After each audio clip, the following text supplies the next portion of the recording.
todavía se observa túneles que están sellados, ¿no? Este de aquí, no sé si Sobre la vía oriental. sale Exactamente. hacia A la bomba de gasolina. bomba de gasolina. ¿Cuál Pasando por túnel? aquí, aquí hay una puerta sellada. Otros salen más al Ah. sur, a donde está la iglesia. Ah, Era una ruta. una ruta, pero en este caso una ruta por debajo de la ciudad para meterse a Lichimbía. Hay varios, ¿no? Túneles de galería. ¿Y en qué año se utilizaba? Precolonial. Precolonial. Sí, todavía existe el túnel. Claro, sí, Sí, pero están están sellados. sellados. No se Están- puede acceder. Se podría, Se pero podría, bajo un pero- criterio arqueológico, una prospección. Antes era libre, hasta los años 80 más o menos era libre el ingreso, uno podía entrar y todo. Uno se venía hasta acá, pero generalmente se terminaba como al aire. Claro, Como la claro. isla. Es muy especial Y meterse se venía ahí. y se daba al hospital. Sí, ¿De dónde se Con hay huesos, una todo. salida más allá. ¿De dónde se accedía? De ahí. Sí, está sellado. Se mete por debajo de este sector nuevo de la universidad e ingresa al monte Cerro Ichimbía y sale al otro lado donde vamos a ver. Al otro lado se puede ver que solamente está con rejas las entradas. ya, No ya. está tapado, sino está enrecado nomás. ¿Usted pudo entrar? En la Natural. niñez. No, artificial. Hecho por la mano del hombre. Es que no es la única loma donde hay Túnel. Todas las lomas tienen túneles. la leyenda. Hay muchas explicaciones de eso. Sí, hay varios. De la varios. ex cantera Mm. había uno que dice, según, no sé si es En Juan el de pan- Velasco. pero en el panecillo no hay cantera. ¿Qué era de la- Hay varias entradas, varios túneles, sí podemos ir allá a ver. Tienen varias explicaciones. Sí, las cuevas son Machay, como decían los indígenas, son lugares misteriosos, lugares del inframundo. Existen porque son como las venas de la tierra, y venas de desfogue de lava, entonces son naturales. Pero si estas han sido readaptadas y tienen formas como muy regulares, cimentadas, etcétera, ahí ya son artificiales y son precolombianas. Por otro lado, y hay que ver en el panecillo, no sé aquí, han sido búsquedas también de minerales, de tesoros por un lado, pero también mineralógicos, o sea, buscando arena, buscando cal y buscando metales, ¿no? Entonces, tienen varias explicaciones, pero existen. Y sobre todo en el centro histórico, debajo del centro histórico son infinitas, ¿no? Es un laberinto, pero Es una red. no existe nada, como dice la arqueóloga Aguilera. Y hay otra arqueóloga que no quiso dar la cara esta vez, que se llama Molestina. Ella debía haber dado la charla, pero yo entiendo que no quiso dar, ¿no? Porque yo también he preguntado alguna vez, señora Molestina, ¿qué hay debajo de San Francisco? Miren, muchachos, debajo de San Francisco no hay nada. Repite conmigo, debajo de San Francisco no hay nada. Debajo de San Francisco es el templo del Rayo Catequil. Pronto, ojalá, podamos acceder hacia allá y mostrar que esto es una infraestructura. Pero sobre todo, ¿cuál es el origen de esto? La explotación del oro. La leyenda es la leyenda de Cantuña, la de que el indígena tomaba el oro y con eso hizo un pacto con el diablo, con la gente del inframundo, que para los indígenas sería el Supay, y logró explicar esta construcción magnífica de San Francisco, pero ¿cuánto se llevó? Entonces, debajo de San Francisco hay cantidad de túneles y galerías. Estamos sobre la pista, pero claro, no hay cómo decir. Como un dato, ¿por qué había un concordato entre el Cabildo de Quito, el gobierno del Ecuador y en la República con la Embajada de España? Aquí hubo un embajador que se llamaba el famoso Conde de Urquijos, eterno embajador. Entonces había un concordato y estos templos principales del Ecuador, especialmente los franciscanos, todos los directores eran españoles, todos, ni un solo latino, aunque tenga raíz indígena.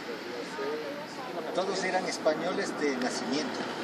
Hasta en el San Francisco, yo soy testigo de esto, tengo documentos, hasta 1965, cuando ahí le pasan al primer ecuatoriano, uno de apellido Peralta. Él me conversó eso. Y era para el saqueo. Oye, la maternidad, De pues, todos saquearon. Allá solamente existen esos bultos grandotes como el Jesús del Gran Poder, que era demasiado grande, no había en esa época grúas ni puestos importantes como ahora. Máximo el ferrocarril, todos se llevaron, excepto ya las piezas ya muy evidentes. Ya el altar ya no podían ha habido llevarse, un las expolio, piedras un ya no saqueo había. tan grande. No, exagerado. que nosotros Por somos ejemplo, en Italia, en país Alemania, en Inglaterra, está saqueado. lleno de cosas de aquí. Aquí la escuela quiteña era muy buena, Hola. Lo que puso aquí Pogani hace unos 10 años, 12 años, sería la alineación de la Carchi subiendo a la cima de la Mama Cruz Loma, donde están, ven ahí, ¿no es cierto?, el teleférico. Ese sé que es la Carchi subiendo, y aquí está vinculado a un monolito que está puesto arriba, donde Pogani dice que se ve la esencia de Quito. Pero se ve la esencia de Quito y es más evidente arriba, porque Quito está vinculado a una meseta estratégicamente situado por esta cuestión de los ejes, pero sobre todo la meseta, que está protegida a nivel tutelar por el Apu, señor Pichinchay. Pi agua es Chincha, mono, el mono del agua, que cuando viene el felino que está ahora cenital sobre nosotros, ustedes pueden verle de noche, esta figurita media felínica como un gato saltarín, que no es más que un imaginario. Obviamente las constelaciones solo se religan en función de nuestros imaginarios y cada pueblo los ayuda haciendo. Pero entonces está aquí cenital, cuando se vaya para allá, ya hacia septiembre, entonces se va hacia el Pichincha y vienen las lluvias y viene el Collarraimi, vienen las festividades de las mujeres. Rumipamba será muy importante como todo un nicho ecológico, biológico, de todo, ¿no? Imagínense qué importante es, pero además ritual. Abajo de Rumipamba está justamente el parque del Opus Dei de Escrivá de Balaguer, que ha sido tomado, no sin razón, por los mismos curitas de estos, este santo que yo le llamo el santo cachón, puesto que de santo no tenía nada. Hay que ver la historia oscura de este cura. No sé si ustedes logran ver una figurita que está debajo de las antenas. Una figurita, ¿qué les parece esa figurita? O es que yo estoy loco, digamos, yo estoy chiflado, pero ¿logran ustedes ver también una figurita debajo de las antenas hacia abajo, hacia la izquierda? Entre los eucaliptos. No, son coníferas. ¿Ya? Son coníferas. ¿Logran ver una figurita? ¿No? O sea, aquí están las antenas, ¿no? Aquí eso se llama el chinchinal. Bajan hacia la izquierda. ¿Logran ver una figurita de algún tótem, algún animal que les recuerde algo? ¿Qué les parece? Ah, ya. No soy anteojos. De todos modos, tiene ojitos, hocico y naricita. ¿Le ven? Eso. Entonces, miren que esa es una de las múltiples figuras que tienen las montañas, que se han ritualizado siempre. En las imágenes antiguas que debe tener Rafael del Pichincha, algunas son más genuinas, más claras, sin la imposición de los bosques de estos más bien ya suplantados. Estas figuras eran ritualizadas como apus. Hay de diferente tipo. Puede ser entre un mono y un felino, pero yo les explicaba lo que es Chuquichinchay, que sería el mono jaguar o el jaguar mono. La mitad sería fuego seco. En esta época la otra mitad empezaría de septiembre hasta marzo, sería el mono, sería lluvioso. El uno femenino, el otro masculino. Pero si vamos al Parque del Opus Dei y miramos hacia arriba, vamos a ver que la configuración desde ese punto de vista nos va a dar una frente, una nariz, una barbilla. Y eso sería un personaje acostado muy típico en el mundo andino, que en el caso del Cusco se le ve en la zona esta de Ollantaytambo, que es Viracocha. En este caso estaría acostado. Una serie de elementos se ven cuando ustedes ven los cuadros de Tigua, y que los indígenas pintan a las montañas como que fueran personas, animales, ¿no? Son imaginarios de los apus o espíritus o entidades, ya que las montañas son los tutelares. Cuando nacemos, si hemos nacido en Quito, de ahí viene la vida, se desprende porque se desprende de las pacarinas y la energía se desprende de ahí y viene a nosotros, y cuando desencarnamos otra vez se devuelve allá. E incluso era recomendable para los incas o para otros personajes llevar el corazón hacia allá, devolver ahí el cuerpo hacia allá, a las cuevas, a los túneles, galerías. Pero si ustedes imaginaran que esta parte que llamaríamos el Hanan Pacha o el Kaina Pacta sería más para los quitos, Hanan Pacha más para los cusqueños. Si aquí en esta cima, en esta del teleférico, ustedes tuviesen que imaginar, reconstituir una simbólica de un animal, ¿cuál podría ser?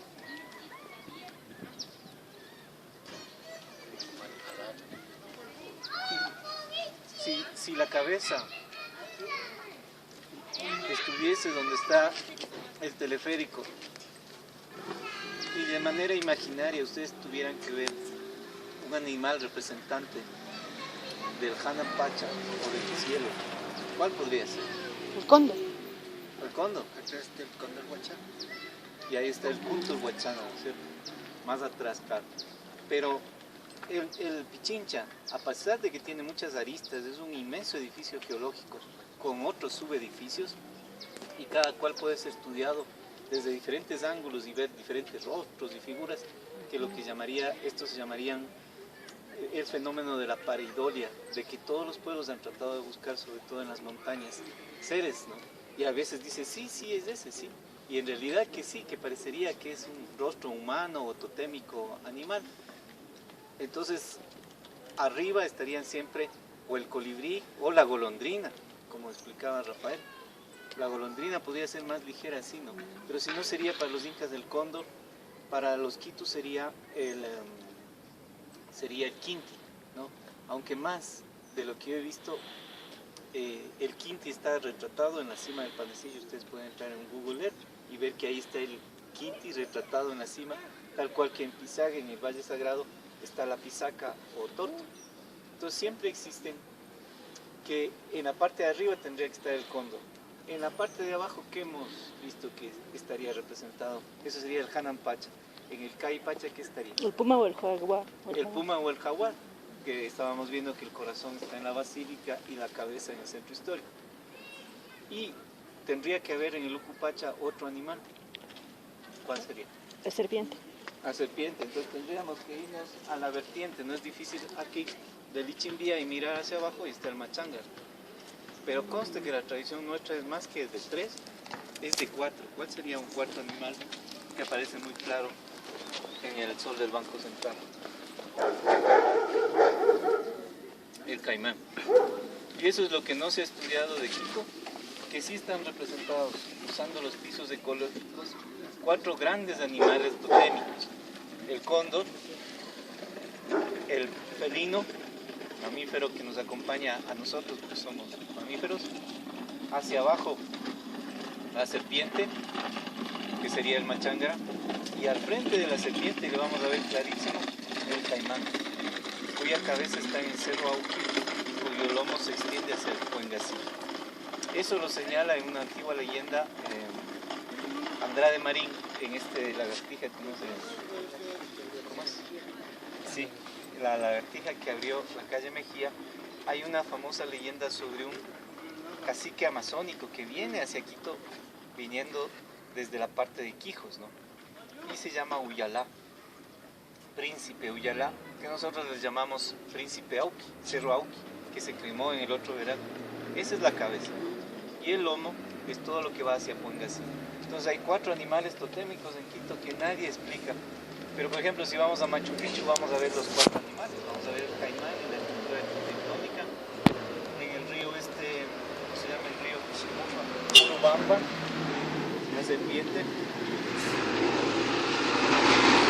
Vamos a ver el puma en el parayón. Vamos a verle así al puma como en actitud de acecho. Y nos falta ¿cuál? Nos falta el cóndor, que se le ve desde arriba como una estructura arquitectónica urbanística así como al lado. Una estructura hecha conscientemente por los incas. 4 animales, pero tiene que haber uno que sea, más que animal, sea un ser humano maestro. ¿Cuál tendría que ser para los incas? Un maestro. Viracocha. Entonces Viracocha se lo ve como acostado, su perfil no tan griego, pero de hecho tiene barba, ¿no? Y está acostado mirando hacia el cielo.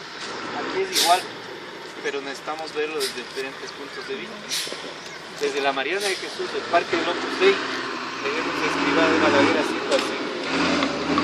Al núcleo ecológico más importante de las quebradas de Quito, que sería la quebrada de Rumipamba bajando, que luego está rellenada y que va hacia el jardín y que va hacia un Tahuantín fundamental. Y ustedes ven aquí está la avenida Eloy Alfaro. ¿Hasta dónde va a dar Eloy Alfaro? Va a dar hasta el Huango. Es otro discurso ya. Hoy. Entonces es como lobo, esos sonidos de lobo. No es otro discurso. ¿Están jugando? Sí.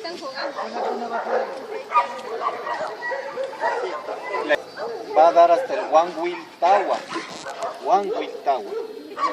Y la República va a dar hasta el Cerro Auca, que lo vamos a ver al otro lado. Y ahí se hace otro Tahuantín, que es en realidad lo que estábamos buscando la otra vez, el plexo solar del jaguar de Quito, de la meseta de Quito. Ustedes vean en el mapa de Quito y ven que la Eloy Alfaro, bueno, va hasta el Huanguiltagua y hay un punto central y aquí está la Avenida República y hacen una cruz diagonal, ¿no? Y ese es el punto central del plexo solar del felino de Quito. Tal cual, en el centro histórico está la calle Guayaquil y se va hasta San Diego, o la calle Maldonado y se va hasta San Juan, y están en la torre de la catedral haciendo un punto central. Entonces yo buscando intuitivamente, yo decía, ¿cómo es que hacen varias tahuas los indígenas? Hay otra tahua más hacia el sur. Así formaban las figuras totémicas, pero en el fondo lo único es que las tahuas son semidiamantes. Y la figura contemporánea de la Tierra, digamos de la ciencia contemporánea, se llama la malla electromagnética de la Tierra, las líneas Curry, que son como diamantes que están sobre nosotros y hacen la esfera de la Tierra. Unas son las mallas Harman, que son ortogonales, pero otras fundamentales, sobre todo cuando se cruzan con las anteriores, son las mallas Curry, que son diagonales. Al haber hecho esto, estamos diciendo que estamos hablando semidiamantes. La tahua se convierte, no sé en qué geometría biológica puede ser, en una trama de diamantes. Esto, porque estamos viendo solo esto, ¿no es cierto? Pero si vemos todo en su conjunto, esa es la malla electromagnética de la Tierra. Como los andinos. Se congela, el agua como se congela. Es el video que sí. ¿Te das Voy cuenta? a hacer una pequeño. Tú sabrás poner los términos adecuados. Pamba, significado etimológico, es pampa de piedra. Cuando se erupcionó el Ruco Pichincha, que es el viejo Pichincha, ustedes han visto cuando el San Ellen es en Washington, como esa explosión que hubo, fue idéntica. Entonces se hizo esta pampa de piedra muy rica en minerales volcánicos. Entonces ahí se da un fenómeno, es un germoplasma. El chocho es de la zona andina, pero no únicamente de aquí. Entonces sobrevivió por la con las aves, con los animales, la defecación, semillas. Y hay germoplasma que se llama...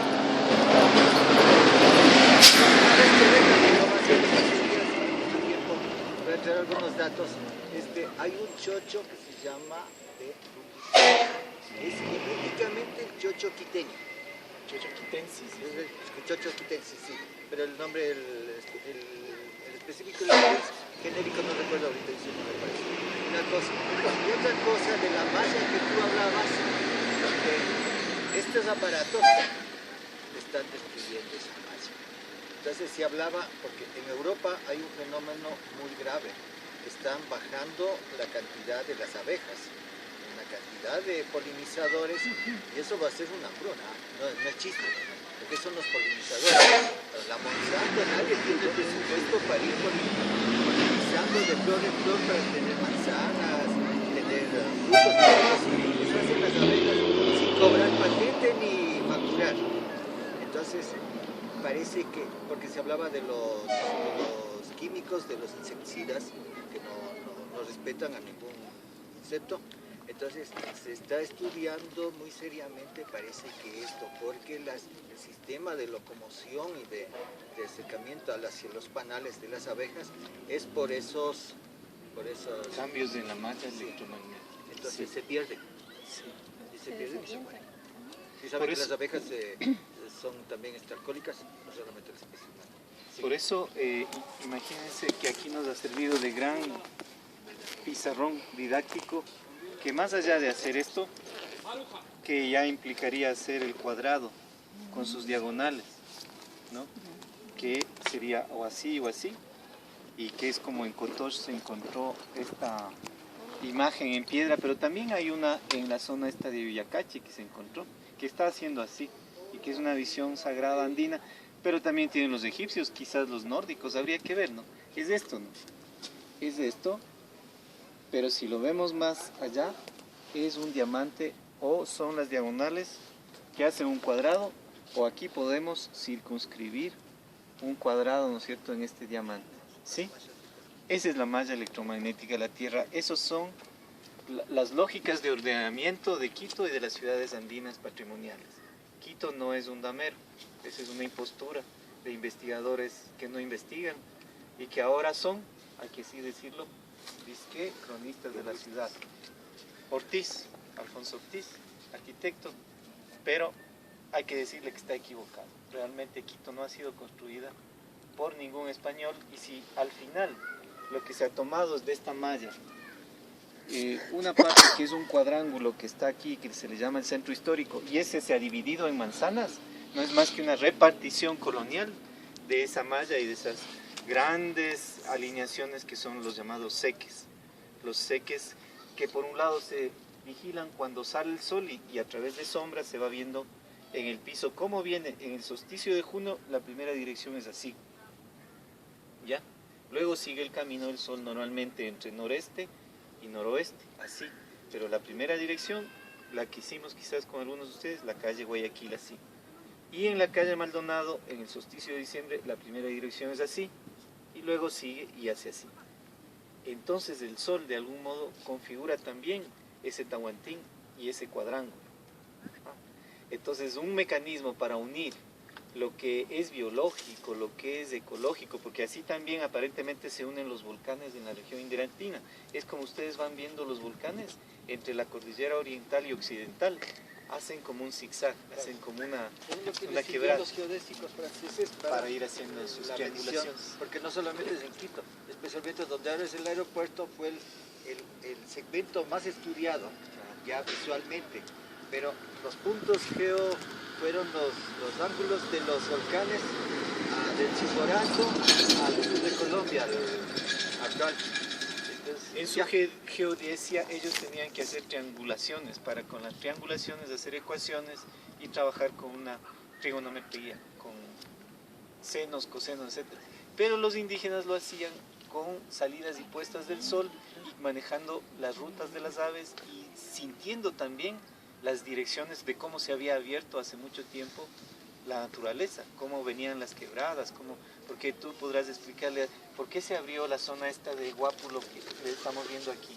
¿Cómo es que se abrió? Los desagües naturales de este lago.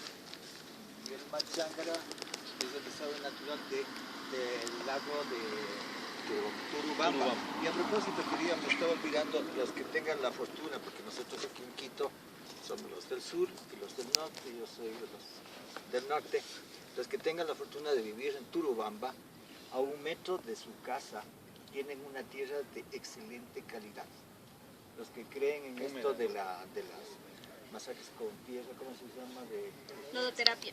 Esas cosas, esa es una de las mejores tierras, porque antes era un lago mucho más antiguo que el de acá se lavó, es lo que está pasando con los lagos modernos. Entonces ya tiene cantidad de minerales. Ese era el granero de Quito, fantástico, antes de que ahora siembren de casas. Esa tierra ustedes pueden hasta comer. Y saben que en Bolivia se vende unas tortillas de tierra y la especie humana necesita comer eso, para desintoxicarse. Y es mineral. Los perritos no saben. Sí. Los monos se desintoxican. Entonces, hablando de Verá, de lo que acaba de decir de eso, los geodésicos franceses subestimaron, la ciencia ha subestimado siempre lo de acá. En el carrizo, cuando se le abre el carrizo, los indígenas saben ver y dicen este carrizo sirve para hacer rondador, este carrizo sirve para esto, para el otro, y entre otras cosas, para geodesia. Y ellos, ¿sí sabías? Claro. Hacen como los teodolitos, con el carrizo se hace. Entonces, cuando se alinea los años, los ciclos de 7, cuando el carrizo ha nacido, al terminado de un ciclo y principio de otro ciclo, los segmentos son bien idénticos. Es como quien ha vivido, ha estado en Galápagos. Allá cuando, según los años, las opuntias se va viendo la distancia y la gordura de la distancia de las opuntias se va leyendo la pluviosidad. En el carrizo es lo mismo. Entonces, cuando los ciclos de que sea estándar la época de lluvias y de sequía, los segmentos son idénticos. Entonces, esos sirven para geodesia. Los otros que son de diferente, esos sirven para decorados, para hacer rondador y una serie de cosas. Podríamos Y ellos decir que los hacían geodésicos muy franceses, buenas. primero que se dejaron llevar para hacer las alineaciones, para medir el grado en el ecuador, en el ecuator de la Tierra, pero a su vez incluso definieron la línea equinoccial a partir de que los indígenas ya habían definido. O sea, nos inventaron el agua libre. Y le movieron para decir que eran ellos. Claro. Y en el caso, por ejemplo, ustedes ven la zona del Huanhuiltagua y ven la zona del Batán Alto, que tienen por donde está el túnel de Guayasamín, es así, ¿no es cierto? Se va. Entonces, ¿qué sería?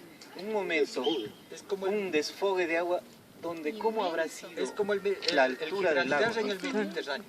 Cuando entró porque es un océano interiorano muy antiguo, y cuando entró el Atlántico, el Gibraltar era una gran catarata del Niágara. Todo lo mismo pasó acá. Miren O sea, ese una de esas sacudidas corte se fue. en este sector oriental, que es como una pequeña cordillera, porque la verdadera cordillera sería la de la central. Claro, sería como una central, ¿no? Sería como una central. Entonces, imagínense todo esto que Quito, la gente tenía que vivir en el pie de monte y no podía jamás vivir en todo lo que ahora vive en la Carolina, en el Bicentenario, aeropuerto, bla, bla, bla, jamás, porque esto era un gran lago, un inmenso lago con la bajada de las aguas permanentes. Se ve fotos de Rafael de hace 30 no más años, 40, que todas eran cimas congeladas, de modo que esto era una bajada de agua. Y en un momento, pero hace miles de años, hace cientos de miles de años, este era un inmenso lago y todo rebasó y se fue para allá y generó esa quebrada hacia lo que es el Machángara.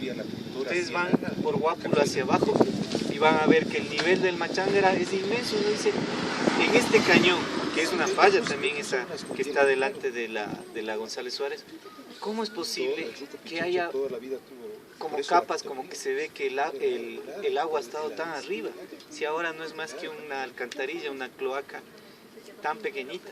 Pero hemos sido una ciudad con río, hasta podríamos reconvertirla bien. Lo que se ha hecho es irles tapando, fraccionando a las venas de la tierra, como si a nosotros, en nuestra circulación, todo lo que tiene la lógica de venir desde arriba hacia la meseta de Quito, se le va tapando, como estamos procurando una explosión, un estallido cardíaco. Yo les Eso conversé, hemos hecho. en algún momento les conversé una historia de una persona muy conocida, muy cercana a mí, que construía casas por los años 40 y 50. Y le habían pedido que construya una casa a un lado de lo que es el Colegio San Gabriel, por la Vasco de Contreras. Y en el terreno donde iban a construir la casa había habido una piedra enorme. Y en esa piedra enorme no sabían cómo quitarle para poder comenzar la construcción. Entonces habían metido dinamita en la piedra esa. Pero al meter la dinamita resultó que esa piedra destapó una gruta. ¿En qué parte? Entonces, a un lado de la Vasco de Contreras, por el San Gabriel, de este lado, de este lado derecho del San Gabriel. Antes del Quito Tenis. Mucho antes, mucho antes, claro. Mucho, no. Por el Colegio San Gabriel. Al lado izquierdo está la iglesia del Colegio San Gabriel, ¿no es cierto? Al lado derecho, donde hay el paso a desnivel peatonal. O sea, la casita era más arriba. Entonces, era la casita grande, ¿no? y se mete este amigo, Pepe Plasencia, con la gente que iba a construir. Se mete en la gruta y comienzan a caminar. Estaríamos hablando que habían caminado como cuarto de hora en una gruta enorme y comienzan a escuchar el ruido de un río. Claro, o sea, conforme iban bajando, comenzaron a escuchar que bajaba, imagínense todavía con el eco. Oían el ruido cada vez más fuerte y el ruido enorme ahí adentro, que bajaba agua. Imagínense a la altura que sería por el Parque de la Mujer, más o menos. Ya, ese sitio ya claro. ¿De dónde venía el agua si no era de Pichincha? Claro. Entonces, como ya no se atrevieron a ingresar, lo único que hicieron, el dueño de la casa ordenó que se rellene la entrada y se construyó ahí la casa. Y ahí desapareció. Pero lo único que quedó es el testimonio de este amigo. Ahora Pepe estaremos Plasencia. hablando que es el San Gabriel, sus alrededores. La Al lado derecho del San Gabriel. Esa es la Vasco de Contreras, la otra calle Romipamba. que sube, No sé. muy allá es la Romipamba, más acá. Entonces, el río está bajo la tierra. 5 mandarinas. O sea, estará 5, 10, 20 metros, pero el río está bajando. ¿Y hacia dónde baja? Si no es hacia la Carolina, ¿no? Y a desaguarse hacia allá. Nos iremos hacia Manabí prácticamente. En cambio, el otro está debajo del Panelcillo, en lo que se llama el Parque Lineal. Ahí está a la altura de la estación Jefferson Pérez. Y también se va hacia la costa y a la Amazonía, porque si nos vamos por aquí, nos iremos hacia Quijos, hacia la Amazonía, hacia el Antizana. Ese cruce de líneas de la malla electromagnética está señalizado, no sé si estemos viendo en la mañanita cómo va a estar el Antizana muy clarito, en este sentido que le ha dado origen a estas calles transversales de Quito, porque las longitudinales en este sentido. Entonces arriba ustedes ven el ave, el cóndor, el Hanampacha. Todo esto bajaba agua hacia la meseta de Quito. En la parte de la meseta tiene que estar la cabeza del jaguar masculino, porque la del jaguar femenino está en la Magdalena. Entonces la cabeza y el cuerpo, cuyo corazón es este, donde estuvimos, y el monolito está atrás. Si ustedes fueron en la otra ruta, está atrás. Y aquí en esta misma dirección, si ven ustedes el frontis de la iglesia, que extrañamente da una parte lateral hacia la Venezuela por donde la gente ingresa, pero el frontis da, ¿hacia dónde da? Da hacia Xungoloma, y es un corazón que ustedes pueden ver en el frontis de la iglesia, un gran corazón donde está el Papa Juan Pablo II haciendo así. ¿A dónde está haciendo? Acá, a este seque donde está Atacazo y Corazón. Entonces son las montañas, es la geología la que ha definido la estructura de Quito. Salvando esta parte que es una cordillera, pequeña cordillera intermedia en las ollas que nosotros tenemos, ya vendría el Antizana, tendríamos que verlo en la cordillera oriental. Pero salvando la meseta, lo que encontraríamos es que qué buena localización estratégica de pisos ecológicos para la producción tuvieron los andinos para localizarse aquí usando una cantidad de elementos y sabiendo que de aquí baja un piso ecológico hacia el Machángara y luego siguen los valles, ¿no es cierto? Entonces ese criterio de escalera o de microverticalidad está plenamente trabajado. Y la esencia de Quito sería que este es el cóndor o el ave, este es el felino que se parece a nosotros, porque antes no se ritualizarían seres humanos exactamente, sino animales totémicos.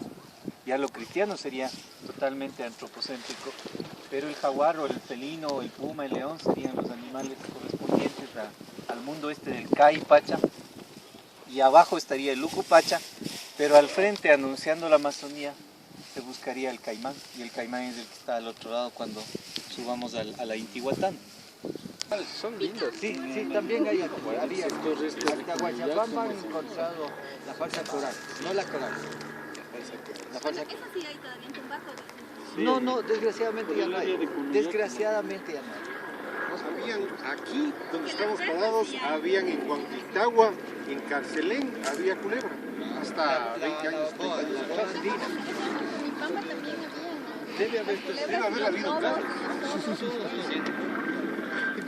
¿Ustedes se dan cuenta? Entonces, yo estaba razonando cuando él hablaba de los caimanes en la mitología acá en España. Y hay una subespecie. Yo conocí el último papagayo andino en una selva privada, en un monte privado en en Cuenca. Tratamos de rescatar, estoy hablando de el hermano de Ortiz que hablas con Fernando Ortiz, que era mi profesor en la Guacamaya, ¿no? el Fernando Ortiz, que era ornitólogo, el que organizó la Escuela de Biología de la Católica. Tratamos, pero no tuvimos fondos y el Estado, nadie importó un bledo. Los últimos guacamayos andinos del Ecuador. Les mataron así. Fueron con carabina, tac, botaron los árboles. ¿En qué año? Una urbanización. En 1970, a ver, yo fui de los 70, 1965. Ahí se acabaron los últimos guacamayos andinos del Ecuador. ¿Ustedes saben de Los dónde, matados a propósito. de dónde viene Para los justificar cañaris? una nueva urbanización de Cuenca. Los cañaris, ¿de dónde vienen? De la guacamaya, de 2 guacamayas mujeres y de 2 hombres cañaris. Huaca, ¿no es cierto? Maya, mayu o maya serpiente. Eso también, para nosotros mayu es serpiente, para los cusqueños, aymaras más sería amaru, pero mayu es para nosotros guacamayu, la huaca de la serpiente, guacamayu. Y en el mito de los cañaris de origen, cuando hubo el gran diluvio, imagínense todo esto, subiendo las aguas, el mismo Juan de Velasco dice que tuvieron que subir a la cima del Pichincha para poderse proteger y bajar. Los mitos lo que demuestran es el conocimiento geológico, ecológico, histórico de cómo ha sido el paisaje. Por eso nosotros no podemos jamás hablar de Quito en términos de un patrimonio edificado solamente, sino de un paisaje multicultural cuya interpretación requiere diferentes capas, porque una cosa es lo que vemos, pero otra cosa es la que no vemos. Es intangible hasta que no lo rendimos tangible a partir del manejo de estos elementos que ya son, por ejemplo, el estudio de esta gran falla y malla de la que habla Pogagni, que viene desde Caracas y se va hasta Isla de Pascua pasando por el centro de Quito, que es una apertura que podría hacerse, que pasa kilómetros debajo, pero que en un momento determinado, en cientos de miles de años, podría abrirse. De ahí la acupuntura que se ha hecho y se va a abrir, pero bueno, ojalá no estemos nosotros para contar. Sería bueno, Sí. por favor, les digas sobre las 4 colinas. Las 4 colinas. Entonces miren allá, Yacu, ¿no es cierto? La dirección agua. Y nosotros, veámonos acá, estamos en la dirección fuego, dorado. Por aquí vamos a ver desde el centro histórico de San Francisco, por ejemplo, miren a San Francisco, aquí está perfectamente alineado con la torre de la catedral en diagonal. Entonces, de aquí veremos de San Francisco cómo van saliendo en el solsticio de junio, sesgo, el sol, dirección fuego, dorado, dirección plata, agua, y la dirección que aquí estaría, se le ve claro, ya no vemos la colina de Quillaloma o Coyaloma o San Juan, le vemos así nomás a San Juan, donde un punto fuerte es una huaca que estuvimos la otra vez con Rafael y algunos compañeros. Le ven a ese colegio que es el colegio de 10 de agosto, que está allá, el 10 de agosto es el que está ahí. Y arriba hay un pin también, creo, ese le ven a la izquierda. Rojito, el rojito cafecito. ¿Cómo se llama? Un pin, ¿no? Ya, el Ese Pin restaurante. Pin. Y ahí está la quebrada de Sanduña bajando. Justo hacia donde el está ese centro. rojito. Por ahí con- estuvimos por ese puente. Sí. Entonces, eso que no le vemos ya como loma sería Quilla, Coya, Loma, Loma lunar, y en medio de estas 4 estaría, digamos, ya en el sur, la dirección esta, Shungoloma, que sería, esta sería cielo y esta sería tierra. Entonces tenemos fuego, agua, Yacu, arriba también sería la parte de de la cima de la libertad, pero básicamente agua, el placer, y aquí sería aire, San Juan, luna, y aquí sería Shungoloma, sería tierra. Tierra, como dijo Triana. Entonces, esa es la visión de las 4 lomas sagradas, aunque esta, por ejemplo, ya no lo veamos como loma. Esta sí, claro, subimos y pudo haber sido urbanizada. Chungoloma, por lo que es mayor y diferencia en la maceta de Quito, el Hanan Quito o Aña Quito o Iña Quito con el Urin Quito, y la de Yacu, la del placer, porque ahí estaba, incluso hasta la cima de la libertad estarían todos los dominios de Huayna Cápac y la cantera de donde sacaban las piedras para la construcción de los templos e incluso los coloniales. Entonces, en las 4 colinas sagradas de Quito, que estábamos por explicar, y nosotros estábamos en la dirección fuego, Acri, Dorado. Por el Guayabamba se deposita aquí, por eso esta zona no necesita mucho riego artificial. Esa es la forma natural. Pero sobre todo los vientos les llevan a la zona sur. Y esas plantas te vienen así como malla. Trabajo.